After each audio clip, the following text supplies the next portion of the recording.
નમસ્કાર, welcome back. Radio city joke સ્ટુડિયોમાં આપનું સ્વાગત છે.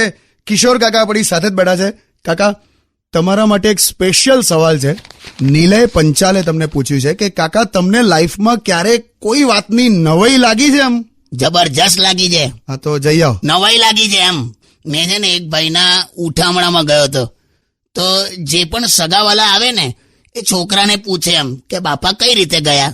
એટલે પેલો શરૂ કરે કે બાપા સ્કૂટર પાર્ક કરીને અંદર આયા, પછી પાણી પીધું, પંખાની સ્વિચ ઓન કરી અને બાપા ઓફ થઈ ગયા. પછી થોડી વાર થઈ, કોઈક બીજું આવ્યું, ફરી પેલાને પકડીને પૂછ્યું કે શું થયું બાપા, કઈ રીતે ગયા. એટલે પાછું પેલા પહેલેથી કીધું કે સ્કૂટર પાર્ક કર્યું, અંદર આયા, પાણી પીધું, પંખો ઓન કર્યો, બાપા ઓફ થઈ ગયા. એટલે પેલો કે અચ્છા ઓકે. પાછું ત્રીજું કોક આવ્યું, શું થયું કે બાપાને. એટલે કે સ્કૂટર પાર્ક કર્યું, અંદર આયા, પાણી પીધું, પંખો ઓન કર્યો, બાપા ઓફ. ફરી કોઈ કે પૂછ્યું, એટલે પેલાનું એવું ટેમ્પર ગયું ને કે આ પડ્યો, આ મર્યો છે ને ઉઠાડીને પૂછી લે. આટલો બધો અકળાયો? અરે યાર, અને મને નવાઈ ક્યારે લાગી કે એને છેલ્લે બેસણા સુધી તો એક પાના પર બધું લખી કાઢેલું કે બાપા કઈ રીતે ગુજરી ગયા, અને ઝેરોક્સો કરાઈ હતી. એટલે પેલો ફોટો, હાર, ફૂલ મૂકેલા અને બાજુમાં ઝેરોક્સની થપ્પી.